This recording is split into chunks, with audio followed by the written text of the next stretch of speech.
Okay, I'm gonna do my story now. It is still August the 16th and 2026, and I'm going to again start reading my story. Sorry, I just repeated myself. Father God in heaven, this is the life you gave me. This is, you knew that I was going to go through all of these things that I went through, and it was hard to go through them, but you provided me, that you kept me safe through all of it, and I'm grateful for that. You kept me safe through it all, and I know people would say, well, there's a lot of people that weren't safe, that went through these devastating things and got killed. Yeah, you're right. And they also still, even now, had the chance to come to Christ. God puts His law on our hearts, and people go through devastating things. There are people in Iran that are going through devastating things. There are people in Gaza that are going through devastating things. There are people in China that are going through devastating things. And a lot of those people are coming to Christ because they're seeking answers, and God is willing and seeking to answer them. God didn't say our lives would be rosy even when we follow Him. God did not say that. And that's something I have to tell myself, and my daughter has to tell herself, because there's a lot of things that I put my own kids through. I'm praying and I'm talking to the video at the same time. So I sometimes I get really discouraged and depressed because I remember these things. I mean, but I feel like I need to express these things to other people, because God will give you grace, and God will give you strength, and God will give you peace.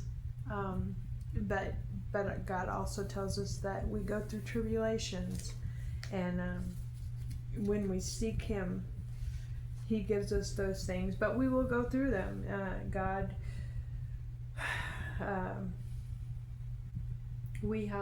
gives us these things so that we can know who we are and what we want to follow, because the people that He doesn't give trials and tribulations to, those people, this is their reward. The things that they live in this earth while it's still here, while they're still alive, their reward is what they're building right now. They won't have rewards in heaven. Anyway, so I'm going to go back to my reading, and it's going to be hard. Thank you, Father God, for these experiences that You've given me, and thank You for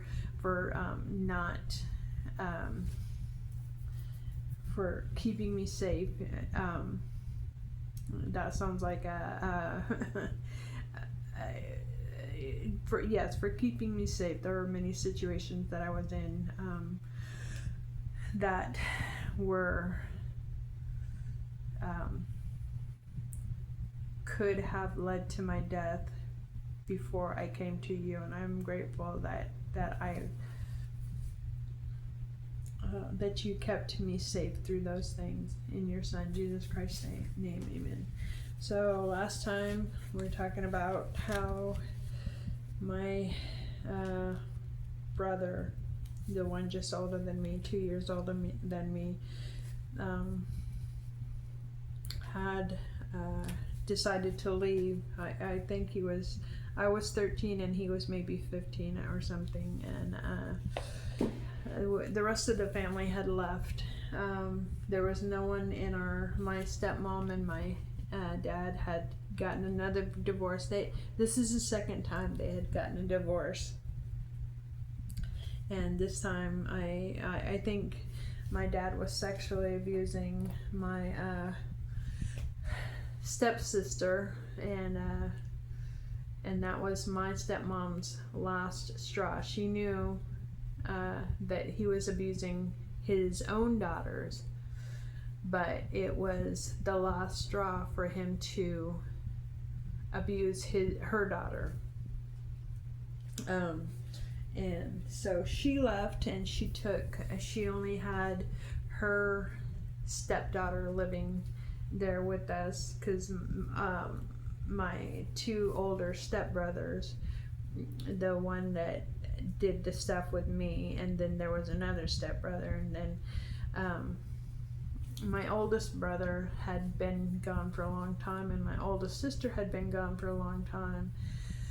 The sister that was just older than the brother that I was talking about leaving now, at this time, she was still in the state that we lived in and close by, but she wasn't living there. She would come by and visit because she knew what was going on, and she felt horrible that we were in that situation, but she couldn't help. She had no way of helping. So now my brother, just older than me, 2 years older than me, was leaving because because of the physical abuse. And like I said, I don't know if he was sexually abusing my brothers or not. I don't think so, but I don't, he was not a good man. I don't put it past him. But one thing I will say, last time I was talking about how my brother, how the kids on our hill, it was 1.1 miles to walk up and down the hill to school. We lived way out in the woods, so it was an isolated area, but there were kids on the hill that we lived on, and like I said, they were trying to instigate a fight between my brother and this other kid that lived on the hill. And that was also another reason that I feel like he left. He a combination. There's when situations happen to me, and I'm sure with anyone else, there's more than one instance or instigation that causes us to make decisions. And this was just one of those parts of the situation that caused him to make the decision to just leave. He was 15 and he just left. And it was the NIGGERNY cat call that he was. I don't remember if they actually fought or if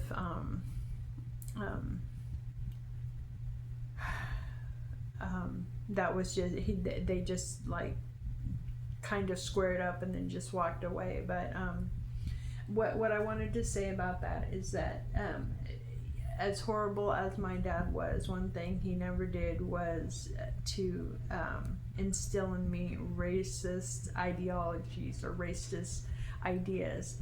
And so I didn't know what that term meant. I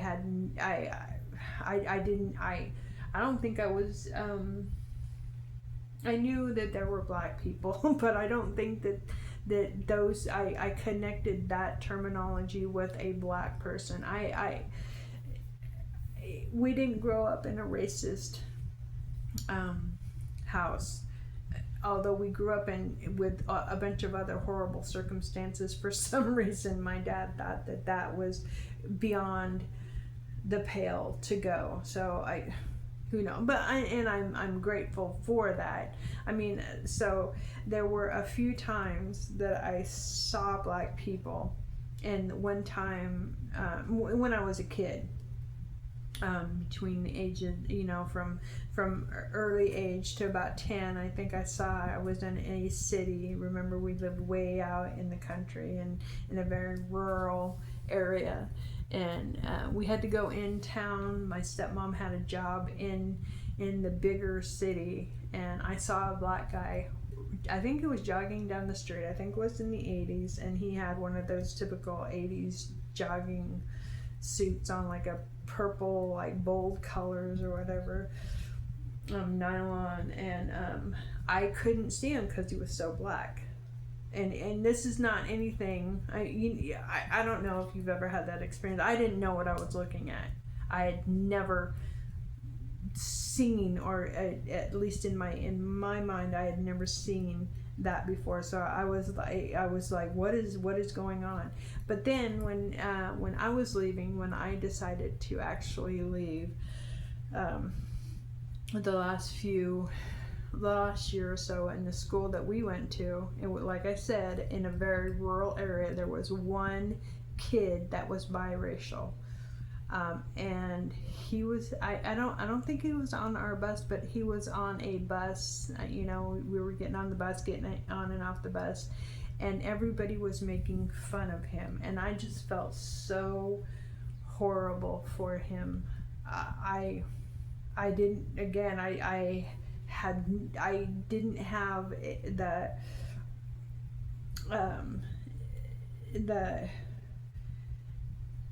the knowledge of these things to put together what was happening, but I do know that it just, I felt so horrible for this kid, mainly because, well, he was very young, but mainly because I know that I too had been ostracized by the kids at the school that I went to, and I know how much it hurts to, even when you're a child, to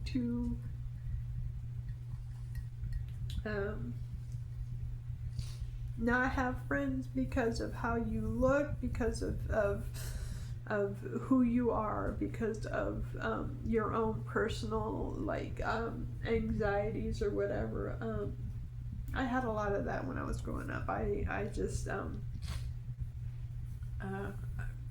because of my childhood, and just, I think that my mom, my real mom was being that she was she was a hoarder. I didn't know my real mom, but I can imagine the childhood that we grew up in, that she had a lot of mental disabilities, and so I grew up learning those disabilities, and I still have them myself, and so I also perpetuated those kinds of disabilities as much as I didn't want to. I didn't know that I was until I came to Christ. I didn't know that these were the things that I was passing on. These are the reasons of this life. And now I have a son that won't talk to me, and a grandson, and he's right to be angry with me because I was not a good parent. But I've come to Christ, and I've changed. But he also has to change. He also has to acknowledge his own the things that he does that are wrong. And I've done everything that I can to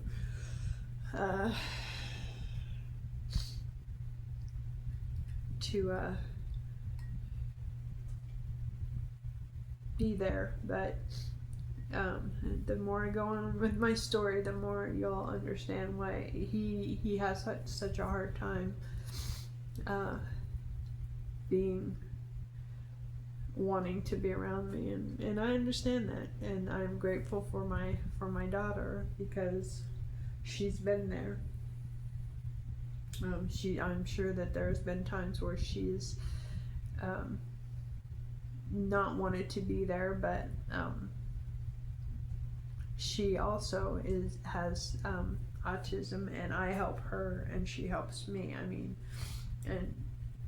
but she's we both came to Christ at basically the same time, and she went through a lot of hard things, and I had to tell her I'm partly to blame for.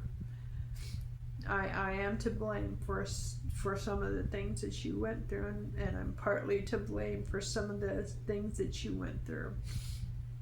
And but she's come to Christ, and we have a really good relationship. Anyway, so I'm gonna keep going because I don't remember where I left, or I don't remember how far I got. Okay, so when he was leaving, my older brother was leaving, and I was devastated. I now had no one with me, and I knew that the other things were going to be so much worse. Oh, but like I said, I did have the sister that was like a few years older than my brother, so but she didn't live with us or anything. She couldn't stand my dad. I mean, that's understandable, but she tried to be there when she could. One of the stories she told me about after he left, I don't know if he had an idea of where he was going. I don't know any of that. He did end up with one of our aunts in our family, but on his travel he was offered a ride by a trucker, and he said this trucker wanted to get sexual with him. So it was a male trucker, and he wanted to have gay sex, I'm guessing. And I don't think that he did, but he understood that then that some people out there were bad, but not as bad as but not as bad as our dad. I don't know that that's necessarily true. Our dad was not a nice guy, but there are people that are much worse. My stepmom was always doing something with plants and growing flowers and food and canning, and she made a nice step flower garden in the front of our house with lots of colorful flowers that grew. There were always plants in the house. She had the front window of our house. It looked like a rainforest, like all kinds of plants, all in the flowers. And then when I visited her when I was like 19 or something like that, I was pregnant. No, I was 8, so I was 18 when I was pregnant. But so it must have been like 17. She lived in a mobile home, and she had her, again, just flowers, or not flowers, but plants in her house, just looking like some, she knew how to water. She had a green thumb.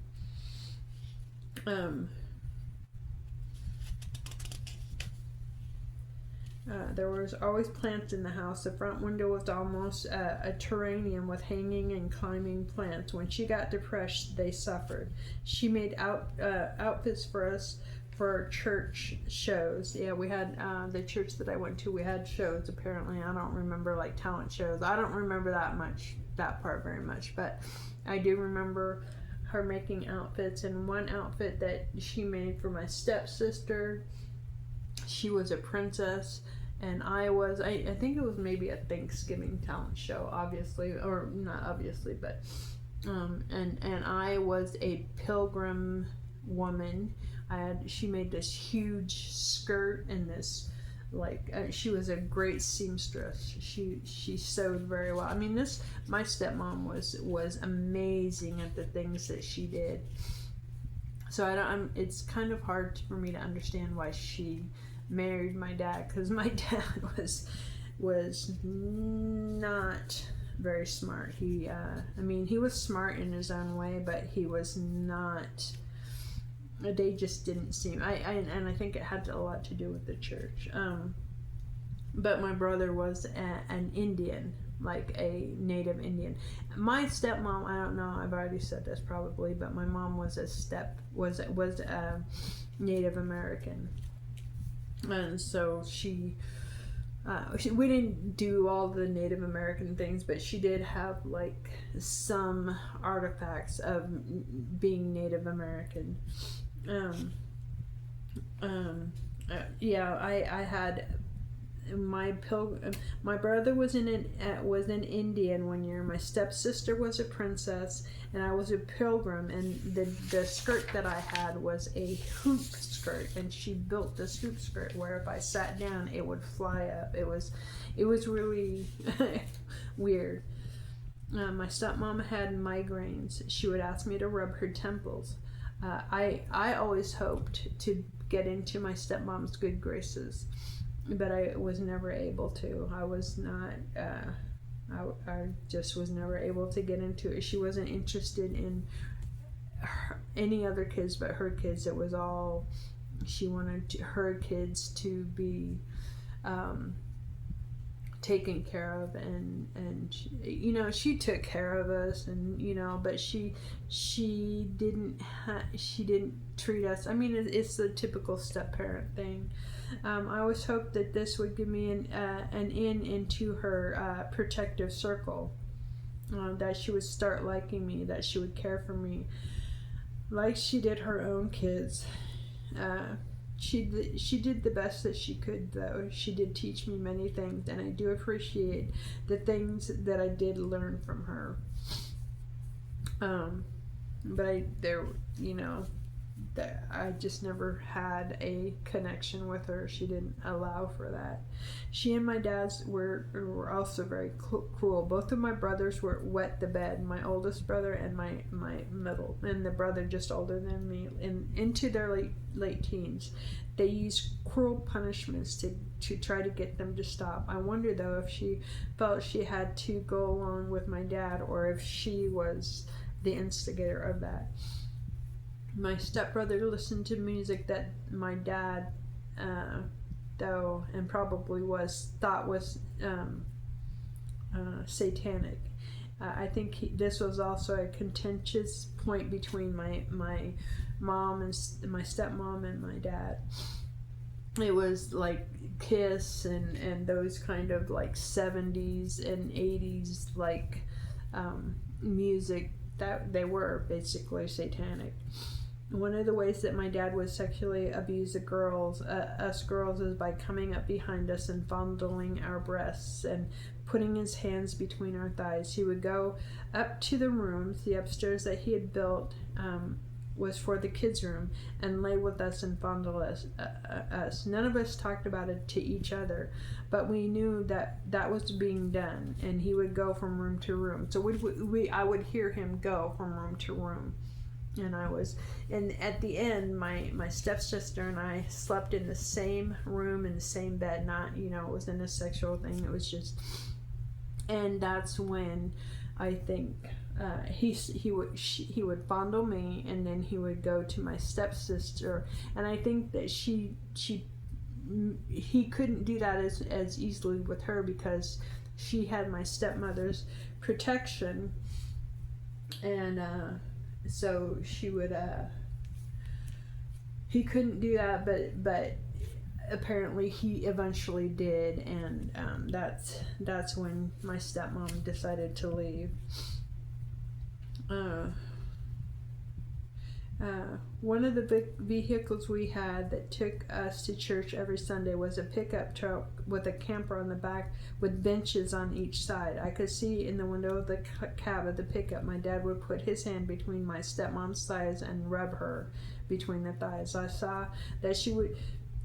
saw that and would wonder if that was the way it was supposed to be. I don't think that I felt jealous. I think that I felt a relief, because maybe he wouldn't bother us. That never stopped. He always did it. At the end, that kind of abuse is not because of need. It's a control issue. At the end, when everyone else left, I was there alone. My dad would give me, oh my goodness, yeah, I forgot about this. He would give me enemas. Maybe I had constipation, I don't know, but he he would give me enemas. He would put it in, put the thing up there to put the water in there, and yeah, it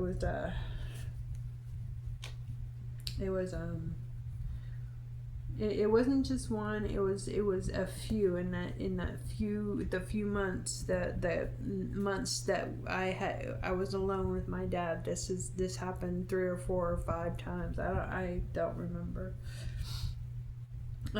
When they were necessary and when they weren't. He had full access to me. He would let me drive. The reason he would let me drive is so that he could put his arm over the back of the car and rub my boobs. And I was like 10, so maybe I was a young, an early bloomer or something, but I was 10 or 11 or 12. I don't, especially while I was like 13 when this whole thing happened. I don't remember if it was like 6 months to a year that I was with my dad alone, but but that's what he would do. He would let me drive so that he could rub my boobs and rub my between my legs. So I learned how to drive a stick. That I do appreciate, but what I had to do in order to learn. I mean, he would let me drive on the streets with actual traffic.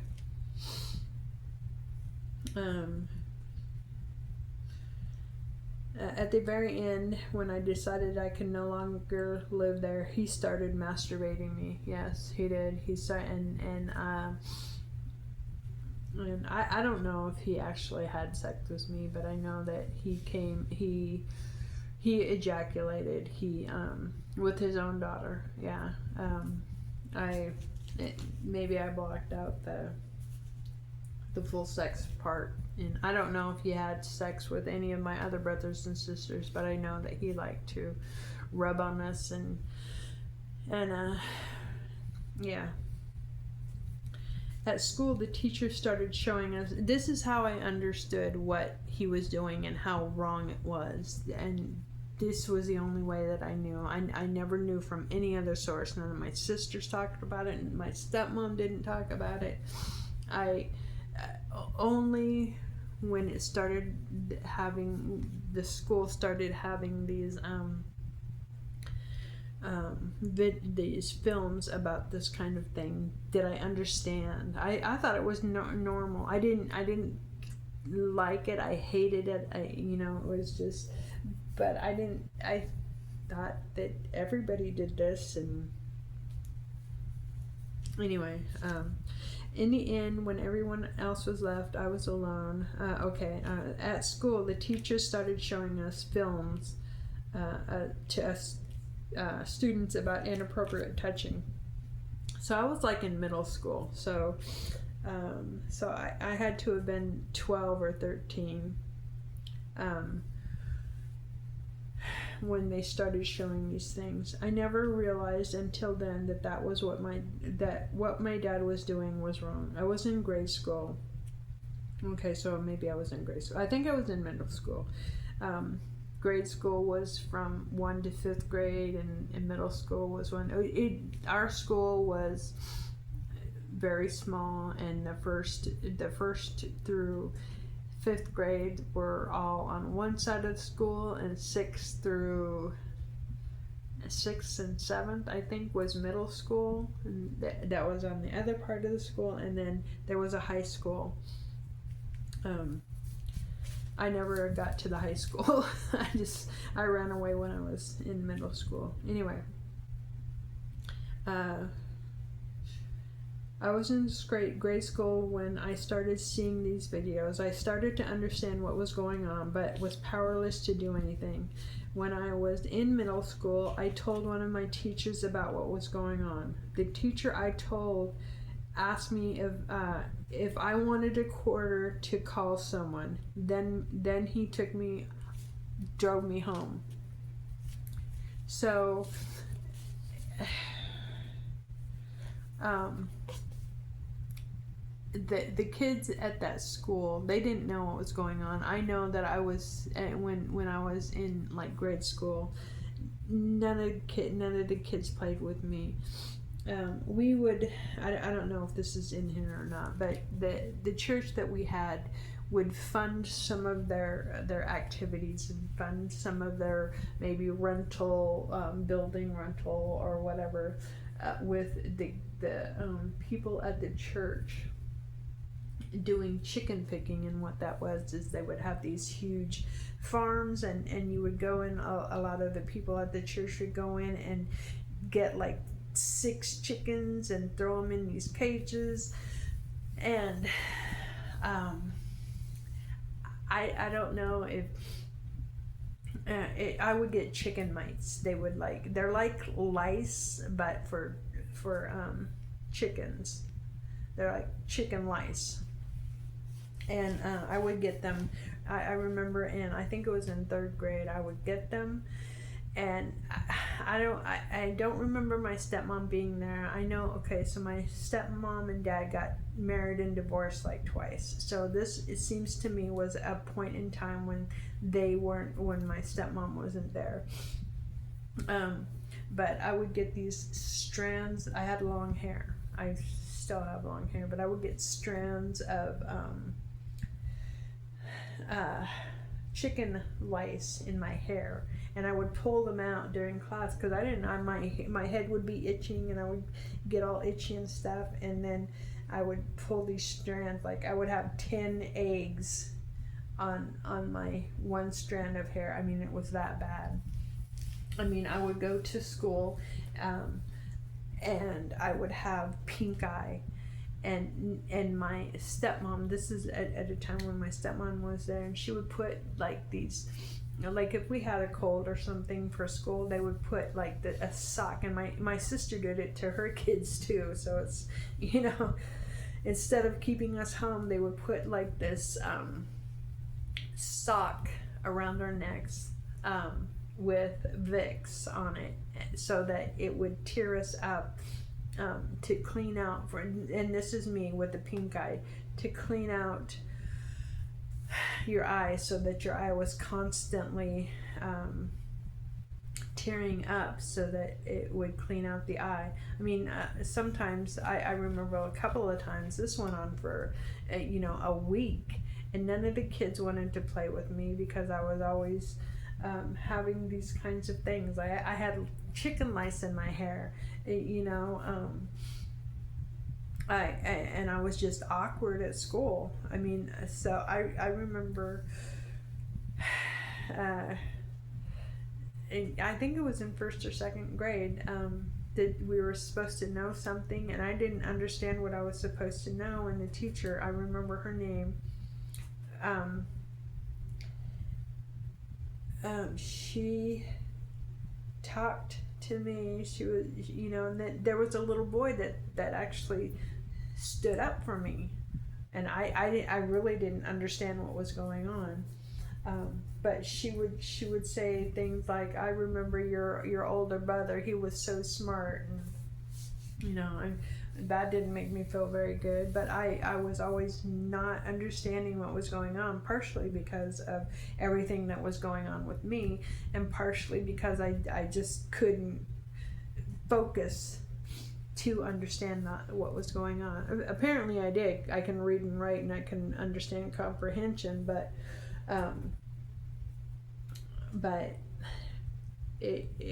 I was so isolated in school. The friends that I had, I remember going to a brownies.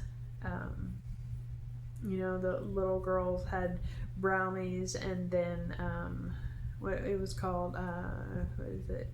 Girl Scouts. You had the brownies and the Girl Scouts. I remember going to the brownies, and I went one time, and I was so I felt so out of place, because this was a nice house, and where at the time what I was living in, there were piles of laundry, and the people brought me back home. So I don't even remember how I got there. I think it was like my stepmom took me out to this house. Okay, so again, remember, we live in a very isolated, a very rural, I'm talking, maybe 5,000 people in the town, maybe more probably, but the town, they were so spread out. Maybe there was 40,000, but they were so spread out that like our nearest neighbor on our hill was you couldn't even see their house. So but so I went to this person's house for a brownie club, right? And then they brought me home. And I was so ashamed. I was young, and I was so ashamed because there were piles of laundry, because somebody, whoever was, if it was my stepmom, my oldest sister, wasn't able to function enough to do the laundry. And the way we were living, it was just, but I learned that behavior and I perpetuated it, not in the same way, but these kind of things, they are learned behavior, and I learned the behavior. I would get overwhelmed, and I would just stop. I would just become so depressed, and so even at this young age, I would become so depressed that I didn't do anything. I would spend hours outside, just not wanting to be inside. Okay, sorry I went off on that.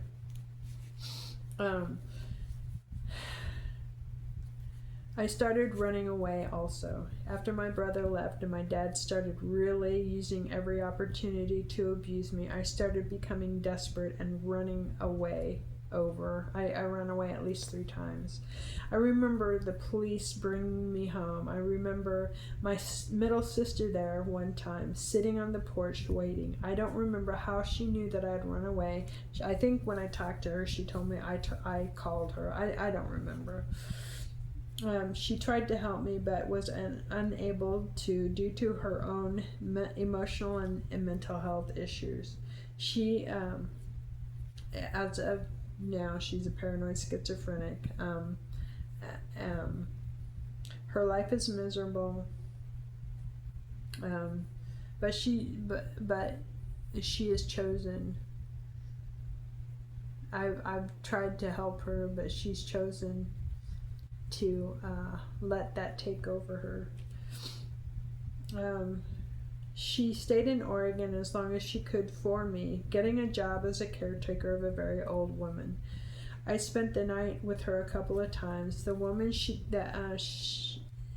took care of was very old. I felt that I was intruding on a fragile situation when I stayed with her. Fragile in that I didn't want to. I just didn't want to be around anyone. I just didn't want to be around. I just wanted to go. I kept running away. I think I ran away 2 times, and I learned, and that's part of my behavior now, is that when situations get tough, I figured the best solution for me is to just leave whatever is bothering me. And I spent 13 years in one town, so I wouldn't say every year. Every few months I wanted to leave, but I didn't have the opportunity. So God put me in those positions to make me to not let me leave, so I would come to the point where I would accept His saving grace. But even now, God has given us a really great place to live. I mean, as you can see, it's sunny outside, and there's a bunch of birds and stuff, and we have a deck that we can go out on. This is much better than where we came from. I mean, we have a really nice house to live in, but there's things that are still hard, and I still want to leave. I still want to go, okay, well, we need to go find somewhere else to live because this is really hard. And that's part of my growing up situation, and I'm trusting God, but I'm having a lot of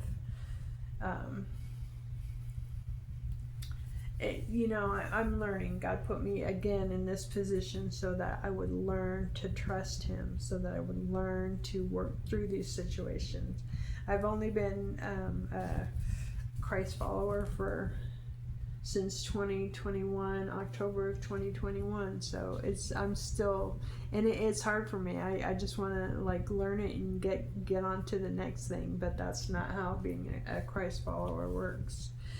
Okay, my oldest sister lived in California, and she brought me to California so that I could go to a Worldwide Church of God youth group.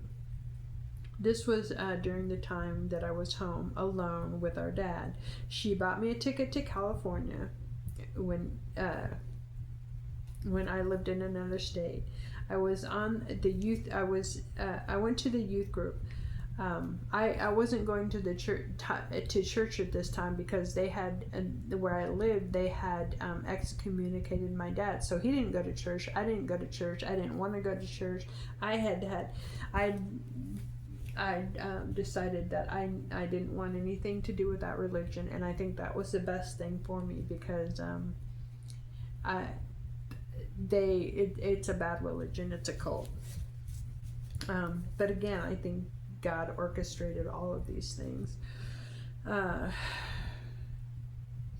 I enjoyed the first couple of days, and then I went into a depression. That's how it happens. So what happens is I get really depressed because I'm in this old situation, and then I go to a new situation, and I'm all happy, and everything looks fun, and I'm doing things, and then I go into a depression, and it's, that's how it worked with me before. I knew, I started learning back then that this is how it works for me. I always had to have something new to keep myself from going into these depressions.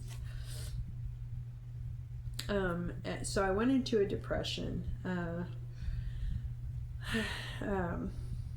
And there were kids there, and they first, they started talking to me and everything, and then I went into a depression, and then nobody wanted to talk to me, because when I go into depression, or then I would just not keep myself up. My hair would get all messy. I would just not want to be around anyone or do anything.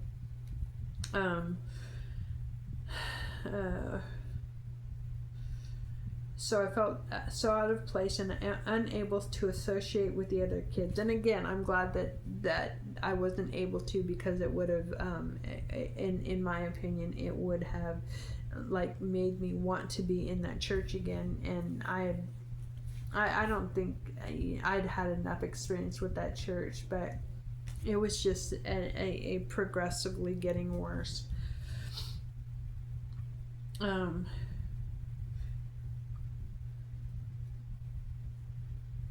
Whatever relief that I felt at getting out of this situation was overtaken now by knowing that I would have to go back. It was kind of cruel, I think, for her to and I understand she did as much as she could to help, but well, I'm not going to say she did as much as she could, but she thought that situation would help me. But knowing that I had to go back was just, I didn't want, I was going to have to go back. Anyway, it was like being thrown a life jacket with a heavy brick tied to it. This isn't the first time that I noticed this kind of feeling in myself. I was only it was only the most observable, the first time I realized that this was really a serious problem that I had no control over. Doing homework after getting home from the Feast of Tabernacles. So the church that we went to had a Feast of Tabernacles that you went to every year. A religious holiday was during the autumn months. We would have to get permission to go on these trips every year and get prearranged homework so that we would not lose class time for it would last about a week, but it would take like 2 weeks to get there and get back. So we would look up the Feast of Tabernacles. It's a religious thing.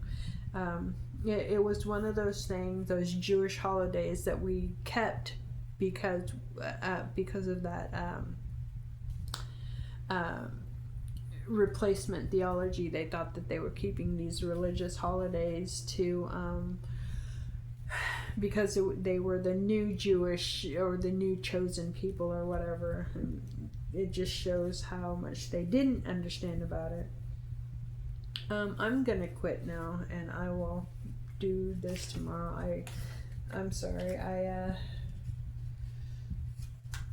Not tomorrow, but next week. I have to go to the bathroom. But thank you for listening, and thank you, Father God, for giving me this way to talk about my situation and hopefully encourage others that have gone through this, and to understand how Christ following is different from religious cults and other ideologies. In your Son Jesus Christ's name, amen.